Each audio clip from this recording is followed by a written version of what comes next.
So hi guys, welcome back to my channel Nazia blog. So आज मैं आपसे video start करने से पहले थोड़ी सी बात करना चाहती हूँ। मुझे लगा कि शायद मुझे ये बात करनी चाहिए कि मेरा जो चैनल है वो है ब्लॉगिंग का, ठीक है। और ब्लॉगिंग का मतलब क्या होता है? ब्लॉगिंग का मतलब ये होता है कि हम अपने जर्नी, अपनी डेली लाइफ, अपनी लाइफ से रिलेटेड ऑडियंस के साथ, सभी के साथ ये बात हमारी लाइफ शेयर करें, तभी तो आप सब हमारे साथ कनेक्ट कर पाएंगे ना कि हमारी लाइफ कहाँ से स्टार्ट हुई, क्या क्या है हमारी लाइफ में। अगर हम आपसे कुछ इस टाइप के आंसर आपको नहीं देंगे तो फिर आप कंफ्यूज रहेंगे। तो उसी के लिए फिर हमने जब से हम लोग मिले, फिर हमारी मुलाकात हुई, सब कुछ आपके साथ शेयर कर दिया। इसके बाद मेरी फैमिली का सब कुछ बता दिया, ठीक है, वहां तक हो गया। अच्छा था, बुरा था, जो बातें थी सब बता दी। मेरा एक साइड की फैमिली का तो समझ आ गया सभी को। अब बात आती है ससुराल के साइड के, ठीक है। अब मैं इस बात को बीच में टॉपिक को छोड़ तो नहीं सकती हूँ ना, क्योंकि ससुराल से रिलेटेड भी तो लोगों के क्वेश्चंस है ना। अगर मैं इस बात को छुपाऊंगी, अच्छा बुरा जो भी बातें, अगर हम इस बात को साइड में रख देंगे तो फिर आप लोगों को समझ नहीं आएगा। आप लोग मेरी ससुराल वालों से मिलना चाहते हैं, उससे पहले आपको उनके बारे में जानना पड़ेगा ना, तभी तो आपको समझ आएगा ना। तो इसके लिए हम आपसे ये बात, सारी बातें शेयर कर रहे हैं। सारी बात आपको पता चल जाएगी। हमने ना मेरे मायके वालों के बारे में, ना ससुराल वालों के बारे में हमने शुरू से ही कुछ बुरा नहीं बोला है। जब से हमारी शादी हुई है तब से हमारे साथ जो भी हुआ है हम आपके साथ शेयर करते आ रहे हैं, और आप हमें समझ भी रहे हैं। तो थोड़ा सा सब्र कीजिए, पहले सुनिए, उसके बाद हम आपको बाकी लोगों से, अगर आपको लगेगा, जानने के बाद आपको लगेगा कि आपको लोगों से मिलना है, तब हम आपको मिलवाएंगे। पहले सुनिए। तो जो हम बता रहे हैं तो कुछ सोच समझ कर, कैमरे के आगे हम बता रहे हैं ना, तो आप सोच लो कि किस लिए हम बता रहे हैं। तो बस आप सुनिए, समझिए। तो बस हम इतना ही बोलना चाहते हैं, और आई होप आप सब समझ गए होंगे इस बार। कल हमने जो भी वीडियो डाला था उसके बाद अब आगे का बताते हैं। सबसे पहले तो जैसे मैं जनवरी में शिफ्ट हुई थी ना अपनी भाभी के यहाँ पर, तो उन्होंने मुझसे पूछा, अब जैसे हर लड़की को ससुराल में कुछ बनाना रहता है ना, तो उन्होंने मुझसे बोला कि मतलब कुछ बनाना आता है कुछ ऐसे मीठे में? तो मैंने बोला हाँ। उन्होंने बोला क्या बना लेते हो? तो मैंने बता दिया, मैं कहा मैं खीर भी बना सकती हूँ, हलवा भी बना सकती हूँ। तो मैंने ऐसे बोल दिया। तो उन्होंने बोला ठीक है खीर बनाना। तो मैंने कहा खीर भी, जैसे सेवैया की खीर होती है, और हम मुस्लिम्स में सेवैया की भी, शीर खुरमा बहुत ज्यादा खाते हैं, और चावल की। तो मैंने बोला भाभी मैं कौन सी वाली बनाऊं? तो उन्होंने बोला कि चावल की नहीं बनाना, उनको सेवैया की ज्यादा पसंद है, कि सेवैया की बनाना। तो फिर मैंने कहा ठीक है। अब उस टाइम पर दूध इतना अवेलेबल नहीं था घर पे, तो मैंने कहा कल इनसे मैंने मंगवा लिया, और फिर मैंने खीर वगैरह बनाई घर पर। फर्स्ट टाइम मैंने कुछ मीठा बनाया था जब भाभी के यहाँ शिफ्ट हुई थी, तो फिर उन सभी को बहुत पसंद आई। फिर उसके बाद आती है मकर संक्रांति, थी हम वहां शिफ्ट हुए ना उसके बाद। तो मकर संक्रांति के दिन जो तिल के आइटम थे वो तो हमारे घर पे वैसे बनाते नहीं है, तो वो तो सब मैं मार्केट से लेके आ गया था। फिर हमने डिसाइड किया था कि उस दिन हम कुछ स्पेशल बनाते हैं, साथ में मिलके क्या सेलिब्रेट करेंगे। तो हमने डिसाइड किया कि सर्दियां थी तो गाजर का हलवा बेस्ट रहेगा। तो अ, मैंने मेरी भाभी से पूछा कि गाजर का हलवा बना दे क्या उस दिन? तो उन्होंने कहा हाँ बना दो, कि सामान वामान आप सब ले आना, मतलब जो भी चाहिए, घी है और गाजर वाजर ड्राई फ्रूट जो भी आप ले आना। तो हम दोनों गए और मार्केट से मैं लेके आया, 5 किलो गाजर लेके आया। 5 किलो गाजर, जो भी दूसरा सामान चाहिए था वो सब हम लेके आ गए, मावा वावा सब कुछ। और फिर 14 को हम लोग बैठे सुबह, खाना वाना खा के तकरीबन 10 साढ़े 10 बजे हम लोग खाना वाना खा के फ्री हो गए। और मेरी भाभी गई थी जॉब पे उस टाइम, तो हम लोग बैठ गए गाजर का हलवा बनाने में। हमने सोचा कि हम दोनों ने सोचा कि वो जॉब पर जाती हैं, थक जाएंगी, क्योंकि घर में वैसे भी काम तो मैं ही करती थी। तो मैंने सोचा कि फालतू उनको क्यों परेशान करो, तो हमने सोचा कि मैं ही बना लेती हूँ। तो साथ में ये उस दिन इनका जॉब का फ्री थे ये उस दिन, तो इन्होंने मेरी हेल्प की। अब मैंने बोल तो दिया मैं बना लूंगी, पर जो 5 5 किलो गाजर मोटी मोटी, आपको पता ही है कि कैसी होती है, उसको किसने में मेरी तो कमर दर्द करने लगी। इन्होंने मेरा पूरा साथ दिया। ये बेचारे बोल रहे कि मेरे को इसको देख देख के इतनी दया आ रही है कि 5 किलो कैसे किसेगी, कब तक किसेगी। तो हाँ। मैंने कहा चल छोड़, तू हट, थोड़ी देर तू किस लेना, थोड़ी देर मैं किस लूंगा। तो फिर इन्होंने मेरा पूरा साथ दिया। तो हमारी तो पता है, वो पहले तो मैंने खाना बनाया वो अलग, सारा सब कुछ करने के बाद फिर गाजर का अलग हमने शुरू किया। तो 2 बज गए, उसको 1:30 बज गया किसते किसते ही। उसके बाद फिर हमने पूरी गाजर का हलवा, आपको पता है अगर 1 किलो भी बनाते हैं तो कितनी देर में बनता है, वो 5 किलो बनाया था। और शादी के पहले ऐसे मैंने कभी इतना 4 5 किलो कभी बनाए नहीं, क्योंकि ऑब्वियसली मम्मियाँ बनाती हैं ये सब, हम हेल्प कर देते हैं। पर मुझे रेसिपी तो आती थी। तो फिर मैंने पहली बार ये जिम्मा लिया था हाथ में, तो फिर मैंने बनाया और साथ में पूरा इन्होंने मेरा पूरा साथ दिया था। हमारा ऑलमोस्ट बन गया। तो उस टाइम वो जॉब से आई तो बोलती हैं कि बन गया? तो मैंने कहा हाँ बना लिया, हम घर में फ्री बैठे तो हमने सोचा बना लिया। तो फिर सबको पसंद आया था। पर उस दिन हालत जो मेरी हो गई थी बहुत ज़्यादा, मतलब मैं ऐसी हो गई थी कि मुझसे ना बैठा नहीं जा रहा था। आप समझ सकते हैं गाजर का हलवा खतरनाक होता है, आप सबको पता होगा। तो मेरे हस्बैंड ने मेरी बहुत हेल्प की थी। ऐसा हस्बैंड सच में बहुत कम लोगों को मिलते हैं जैसा मुझे मिला है। तो बस फिर हमारा ऐसे ही हमारा सेलिब्रेट हो गया था मकर उस दिन संक्रांति। हमने डिसाइड किया नेक्स्ट टाइम से अगर बनाएंगे 2 किलो से ज्यादा का नहीं बनाएंगे। क्योंकि भले थोड़ा थोड़ा खा लेंगे पर 2 किलो से ज्यादा का नहीं क्योंकि बनाएंगे। बनाना तो मुझे ही था, ऑब्वियस है। तो मैंने कहा भाई अब मेरी हिम्मत नहीं है। जब शादी की बात है, मीठे में मैंने हलवा भी बनाया और खीर भी बनाई। लास्ट वीडियो में आपने देखा होगा कि रात को 2 से 3 बजे के बीच में अचानक से मेरी तबीयत खराब हो गई थी।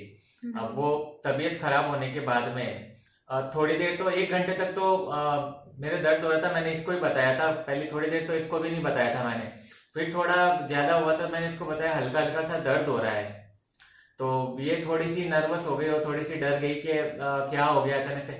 मैंने कहा कि कोई नहीं, 1 घंटे तक देखते, अगर 1 घंटे तक रिलीफ मिल जाएगा तो कोई नहीं। मैंने कहा ऐसे ही हो गया होगा कुछ खाने पीने की वजह से, या 1 घंटे तक वेट करने के बाद भी तो दर्द कम नहीं हो रहा था।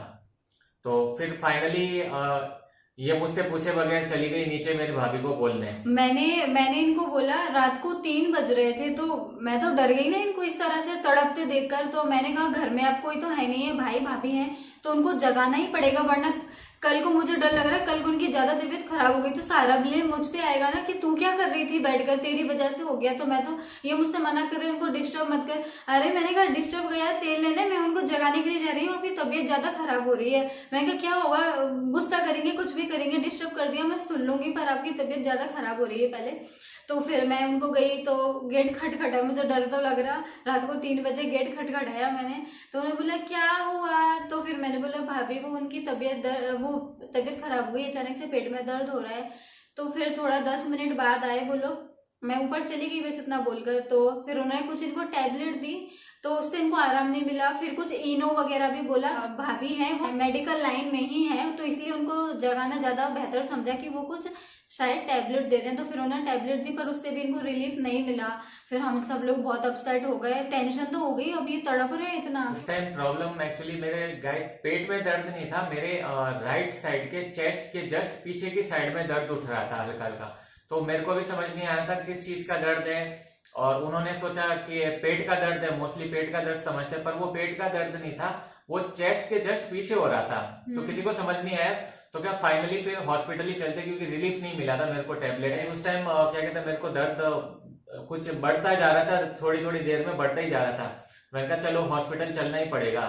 तो फिर फाइनली मेरे भाभी ने बोला कि चलो, और एक बता दूं मेरे भाई के यहाँ से हॉस्पिटल तकरीबन 10 से 12 किलोमीटर दूर है। तो अब कहा गया मेरी भाभी तो अपने वो गाड़ी पे चलेगी और हम दोनों को जाना था साथ में। तो मैं मुझसे पूछा कि गाड़ी चला लोगे क्या? मैंने कहा हाँ चला तो लूंगा पर थोड़ा धीरे धीरे चलाना पड़ेगा क्योंकि झटके लगेंगे तो दर्द और ज्यादा होगा। फिर फाइनली वो अपनी गाड़ी लेके चली और हम दोनों अपनी गाड़ी लेके साथ में रवाना हुए। सर्दी थी तो जैकेट वैकेट सब पहन के निकले थे क्योंकि रात के 2:30 बजे तक बहुत ज्यादा सर्दी थी उस टाइम, और हम थोड़ा आउटर एरिया में थे, वहां पे और ज्यादा सर्दी पड़ती है। फिर फाइनली इमरजेंसी में पहुंचे हम लोग।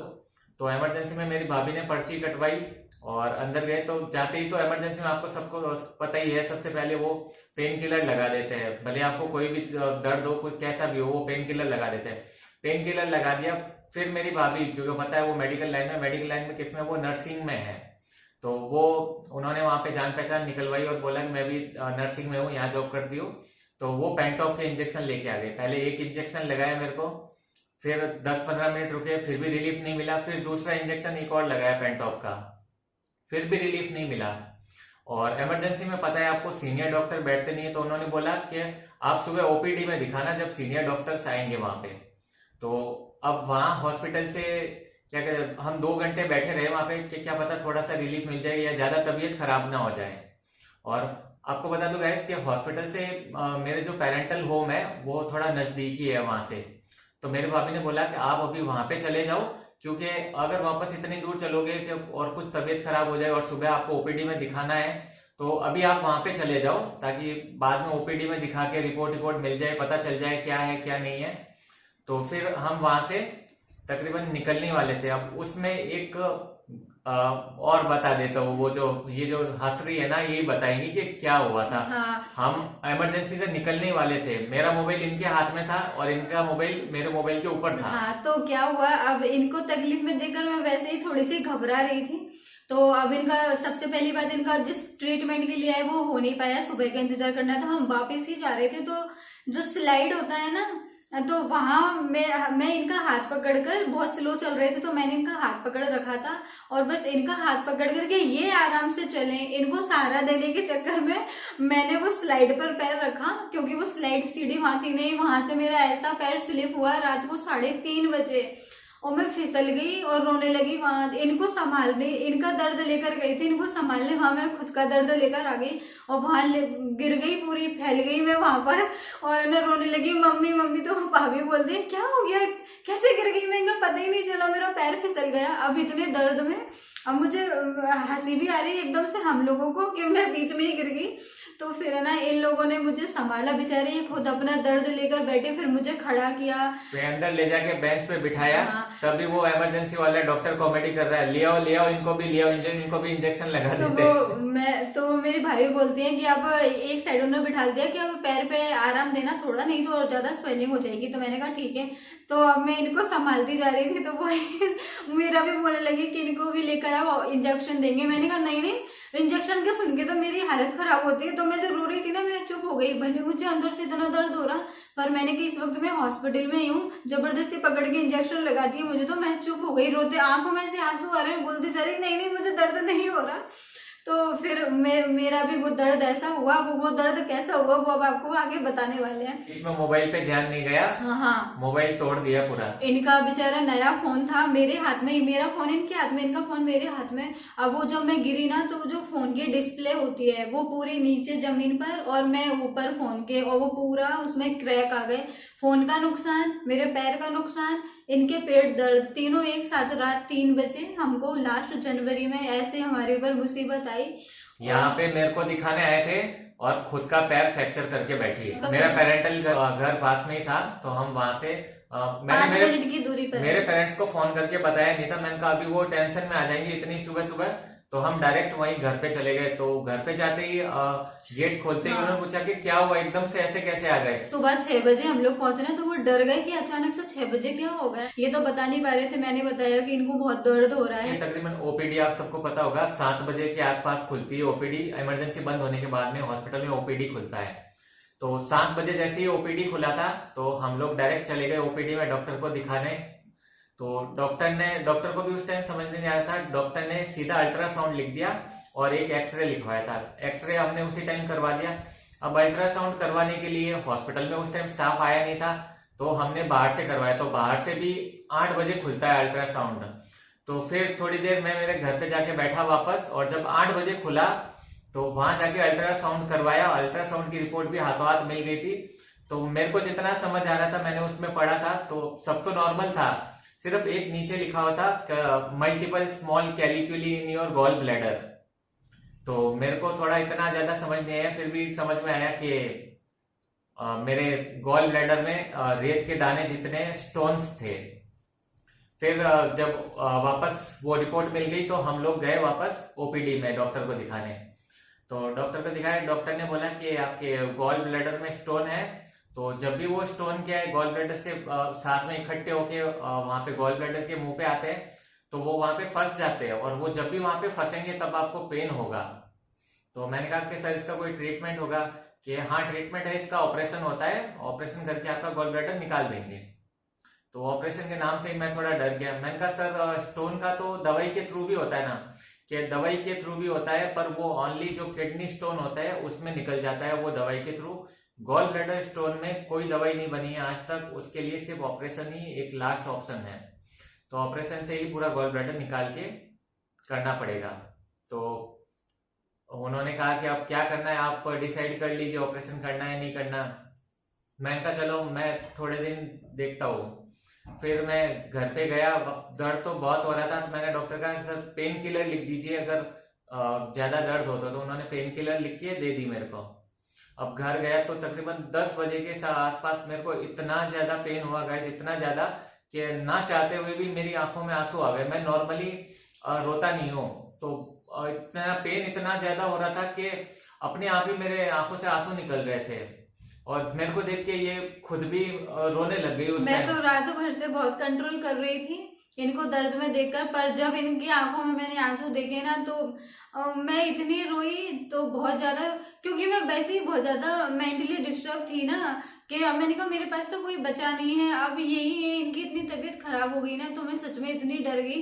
पता नहीं, ऐसा लग रहा कि पता नहीं क्या होने वाला है। तो फिर जैसे जैसे मैंने पेन किलर ली, थोड़ी देर बाद थोड़ा दर्द कम हुआ, फिर मैंने मेरी भाभी को फोन करके बोला कि डॉक्टर ने ये बोला है गॉल ब्लैडर की प्रॉब्लम है।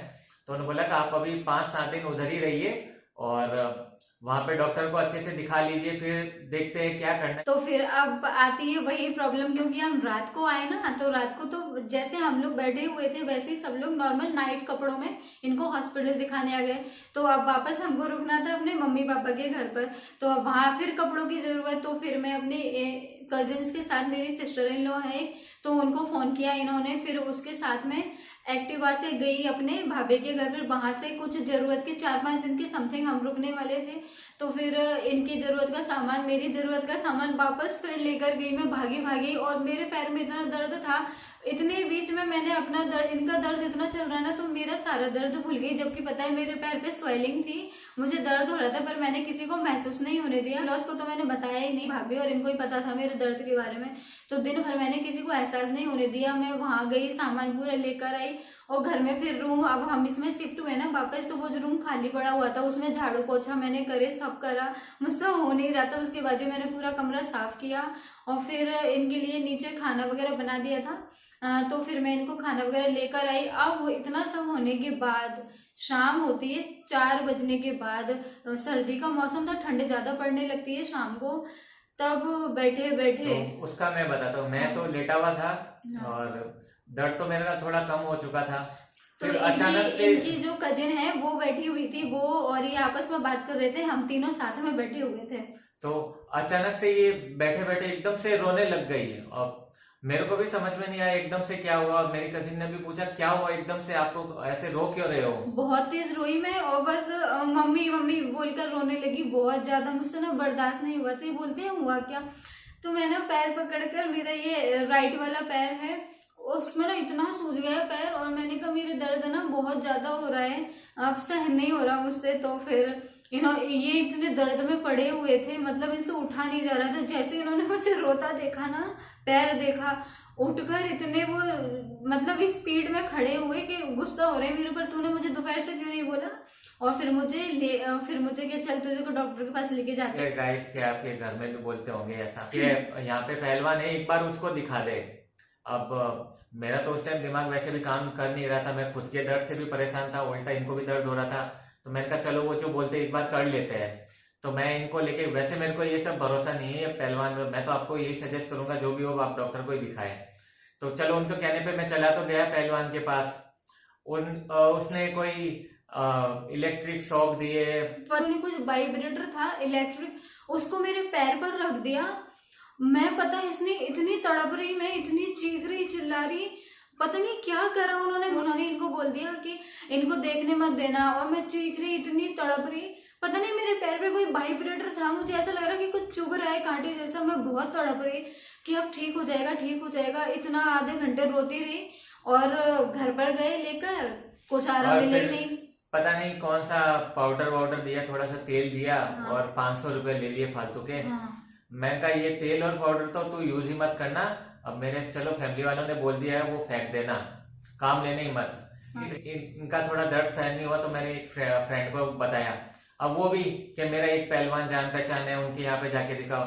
उनके यहाँ पे गए, उसने भी पट्टी बांध दी, पता नहीं कौन सा तेल लगा के पूरी पट्टी बांध दी। मैं सच में एक बात बोलती हूँ, अब हम तो, अब आप भी सोच रहे होंगे पढ़े लिखे होकर ऐसे, मतलब ये डॉक्टर के पास ना जाकर, पर क्या करें, हमारी चल नहीं पा रही थी ना। जो बड़े बोल रहे हैं पहले नहीं सुनते उनकी, तो उधर भी बोलते हैं कि अपनी अपनी मन की करते हैं। भले मैं दर्द में तड़प रही थी, पर पहले बड़ों का सुनना जरूरी था कि जो ये बोल रहे हैं। हमको पता था ये घूम फिर कर डॉक्टर के पास ही जाना पड़ेगा हमको, और जब तक मुझे इतना दर्द मेरा और बढ़ता जा रहा था, पर क्या करें। और ऐसी सिचुएशन में आपको भी पता होगा गाइस कि आप अगर दर्द से तड़प रहे हो ना, तो कोई आपको कुछ भी बोल दे कि आपको इससे रिलीफ मिल जाएगा, तो आप वो कर लेते हो, क्योंकि नॉर्मली आपको दर्द से छुटकारा चाहिए होगा, वो भले कैसे भी मिले। बट अब जो फैमिली ने सजेस्ट किया, हम वो वाली बात मानी, उसके उनके कहने पर हम गए। उससे मेरा दर्द कम ना हो गया, मेरा डबल हो गया, मैं और तड़पने लगी। फिर वापस ओपीडी में दिखाया इनको भी, हड्डी वाले डॉक्टर को दिखाया। डॉक्टर मैं आपको क्या बताऊंगा, दूर से देख के ही कुछ बोला नहीं, एक एक्सरे करवाया था।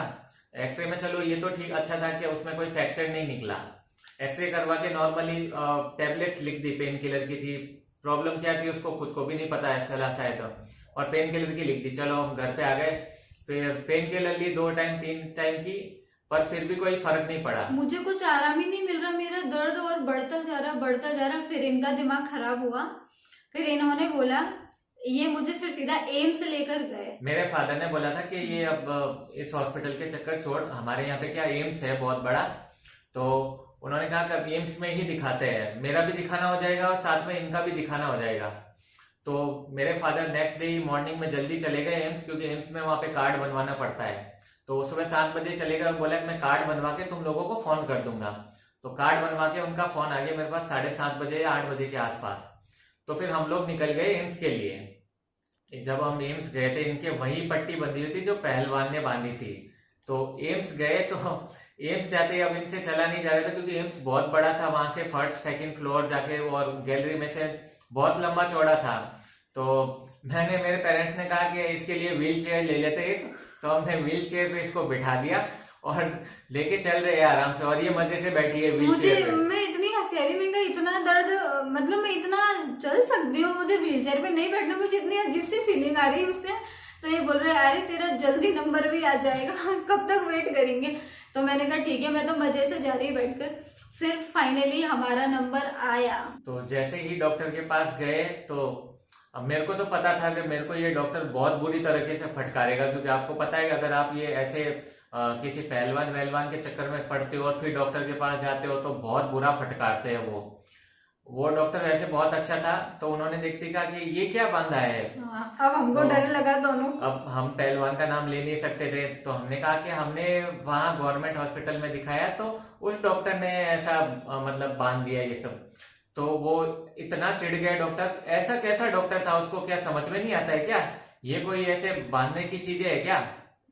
पर गाइस मैं आपको बताता हूँ, वो एम्स के डॉक्टर इतने अच्छे थे, और जो भी वो पहलवान की पट्टी वट्टी जो भी बांधी हुई थी, वो पूरी हटाई, इनके पैर को पूरा अच्छे से साफ किया, और फिर अच्छे से इनके पैर के जगह जगह वहां पे टच करके बताया कि कहाँ पे आपको दर्द हो रहा है। डॉक्टर ने मुझसे पूछा कि सबसे पहले आप ये बताइए कैसे आपके पैर में लगी। तो मैंने बता दिया कि मैं फिसल गई थी स्लाइड से। तो फिर उन्होंने टच कर करके देखा, एंकल होता है ना पैर में, उस जगह मेरे दर्द हुआ था। तो वो पूछ रहे हैं, वो टच करके देख रहे हैं कि यहाँ पेन हो रहा है, यहाँ पेन हो रहा है। तो मैंने बोला एकदम से इधर होता है, फिर एकदम से इधर होता है, फिर अचानक गायब हो जाता है, और फिर इतना दर्द होता है कि मुझसे बर्दाश्त नहीं होता। जब एकदम से तेज सर्दी सी हो जाती है ना, तो मेरे पैर में और भी ज्यादा सर्दी लगती है, वो दर्द होता है। तो फिर डॉक्टर बोल रहे हैं कि हाँ मैं समझ रहा हूँ आपकी प्रॉब्लम। तो फिर उन्होंने मुझसे पूछा, ये जो आपने इसका ट्रीटमेंट अभी तक करवाया है जहां से भी, उस पर क्या क्या बोला था। अब वो डॉक्टर है, डॉक्टर तो समझ जाते हैं, हम पेशेंट में कुछ भी चकमा दे दें। वो उनको लग रहा था कि ये मैंने कहाँ ट्रीटमेंट करवाया है। तो वो उन्होंने पूछा, तो हमने बोल दिया कि उन्होंने बोला था कि इस बार ठंडे पानी की पट्टी रखनी है। ये सुनकर डॉक्टर इतने गुस्सा हुए कि किसने आपको ये सलाह दी कि ठंड में और ठंडी पट्टी, ठंडे बर्फ का आप सेक कर रहे हो, तो आपका पैर ना सूज गया, स्वेलिंग आ गई और दर्द और बढ़ रहा है। बहुत गुस्सा हुए वो जिन्होंने ये सलाह दी थी उनके ऊपर। पर थोड़ा हमसे भी बोला, आप पढ़े लिखे होकर आप मतलब सबसे पहले हमारे पास आना चाहिए, आपको तकलीफ और आपने हाथों से बढ़ा दी। अब हम क्या करें, हमसे किसने कहा था जाने के लिए। बोला कि अब इसमें कुछ नहीं करना है, मैं अब जो मेडिसिन दे रहा हूँ मैं 7 डेज की, उन्होंने मुझे पूरी मेडिसिन दी। एक मसाज का ट्यूब दिया था और एक बैंडेज दी थी, क्रैप बैंडेज उन्होंने खुद ने ही लगाई थी। वो बोला था मैं जैसे जैसे बता रहा हूँ ना वैसे ही आपको इसको फॉलो करना है, और कुछ पैर पे ज्यादा लोड नहीं लेना है, और अब कहीं और नहीं जाना है। दर्द भी कम हो जाएगा। जो भी है फोन पर बात करना और दिखाने के लिए आना। डॉक्टर ने ये बताया कि जहाँ तक मुझे समझ आ रहा है आपके पैर में कोई मांसपेशियों में ना, पैर की जो एंकल की जगह होती है ना, उसमें खिंचाव आ गया था मेरे गिरने की वजह से। एक्चुअली में पहलवान ने तो ठंडे बर्फ का सेक करने का बोला था, जबकि एम्स वाले डॉक्टर ने बोला कि मांसपेशियों के खिंचाव में कभी भी ठंडे पानी का सेक नहीं होता है या बर्फ का सेक नहीं होता है। तो आपको जितना हो सके इसको गर्म रखना पड़ेगा। तो आप गर्म पानी का सेक करना, जो उसमें होती है सेक करने का बैग आता है उसमें डाल के गर्म का सेक करना है, और जितना हो सके क्रैप बैंडेजेस आप बांधे रखना।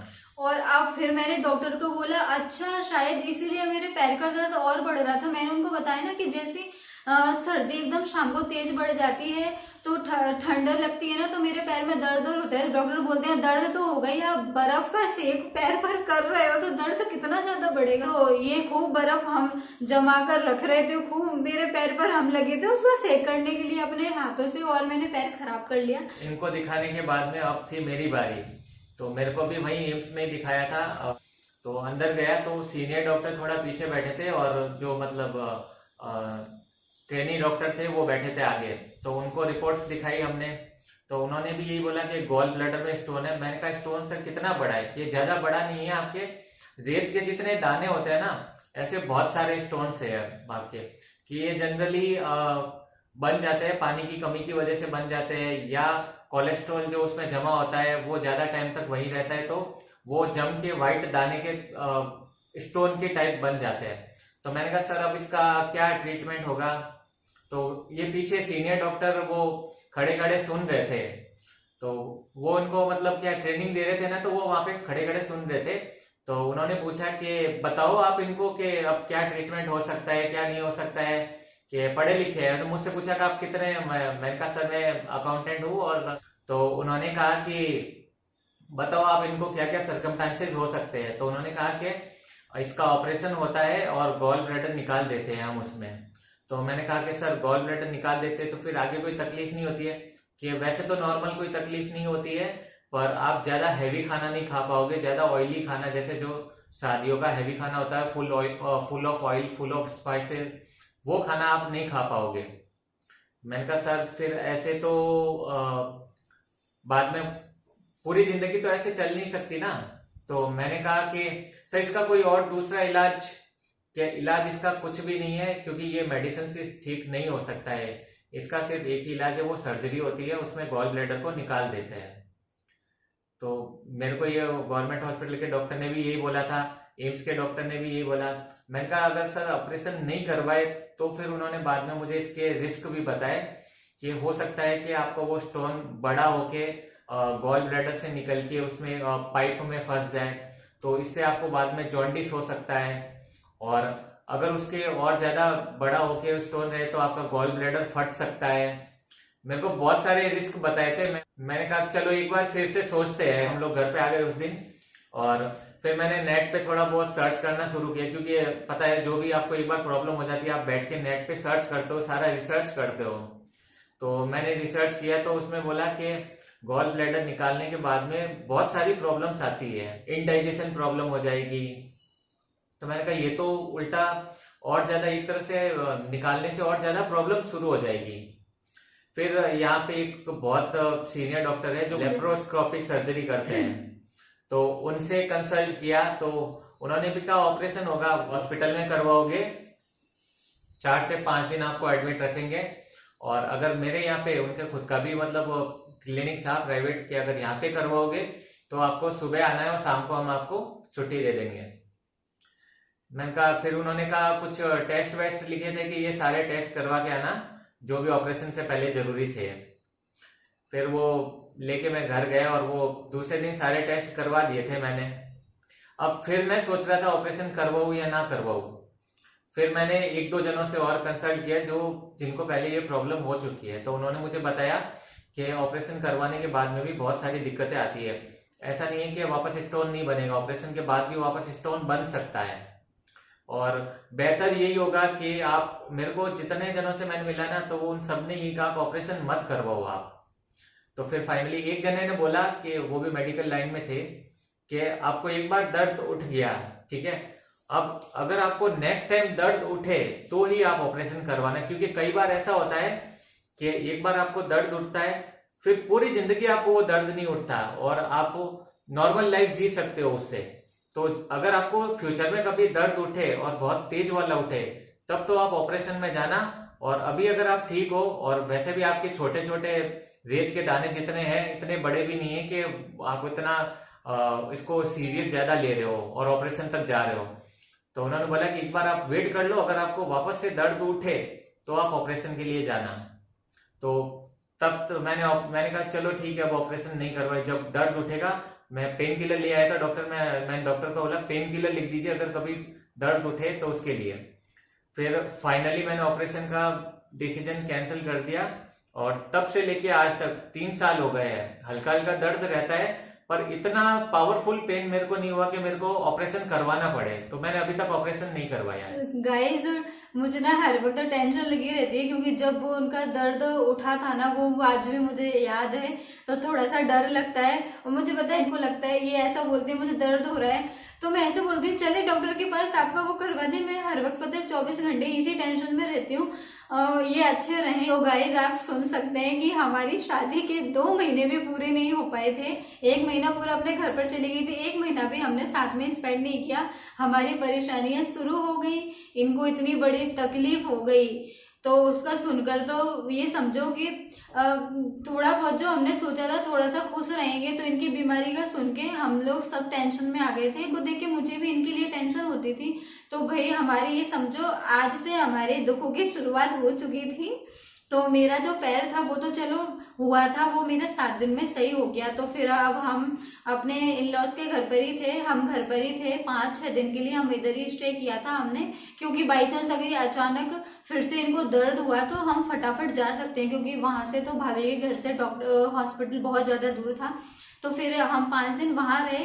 तो जब तक कुछ ऐसा दर्द नहीं हुआ था इनको, तो फिर वापस हम ये लास्ट जनवरी में हुआ था तो हम 4-5 दिन अपने घर पर रुके। 5 दिन जो मेरे पेरेंट्स के यहाँ पे रहा था, तो 5 दिन में मेरी मम्मी ने इनका और मेरा पूरा ध्यान रखा था। वो सारा खाना पीना अच्छे से करते थे और मेरे को पूछते थे तेरे को कोई तकलीफ तो नहीं है, अगर हो तो हमको बता देना ऐसे।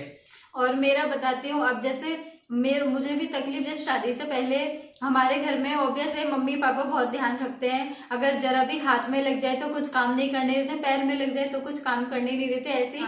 तो मेरी जो मदर इन लॉ है उन्होंने मेरा पूरा ध्यान रखा था, मुझे सीधा बोल दिया था। उन्होंने मेरे पैर को जब देखा ना कि इससे तो चलते भी नहीं बन रहा और इतने दिन इसको ऐसा बोला है, तो उन्होंने बोला तू काम की कोई टेंशन मत करना और मैं कर दूंगी। तो बेचारी मुझे, मैं 2nd या 3rd फ्लोर पर हमारा रूम था ऊपर, तो मुझे नीचे से ऊपर नाश्ता पानी दूध खाना, तो इनको इतना आराम मिल गया था कि ऊपर नीचे जा सकते थे। तो ये ले आते थे, कभी वो देने आती थी, मुझे हिलने भी नहीं देते थे बेड पर से, बस सीधा बोल दिया था कि तुझे जब जरूरत हो तभी तो उठना है, वरना तुझे बेड पर ही बैठना है। फिर मेरे जो फादर इन लॉ है वो भी मुझे बोलते थे, क्योंकि डॉक्टर ने मुझे बोला था कि मांसपेशियों में खिंचाव आ गया था ना, कि कुछ जैसे कि नारियल पानी और एप्पल वगैरह हरी सब्जियां जूसेस ये सब पीने के लिए मुझे बोला था। तो बेचारे मुझे फोन करके पूछते थे नीचे से कि तुझे मैं क्या मार्केट से लेके आऊं, तो मुझे नारियल पानी वगैरह सब लेके आते थे। तो मुझे ऐसा लगता था वो 5 दिन घर पर मेरे मम्मी पापा ध्यान रखते हैं ना, ऐसा उन्होंने मेरा ध्यान रखा था।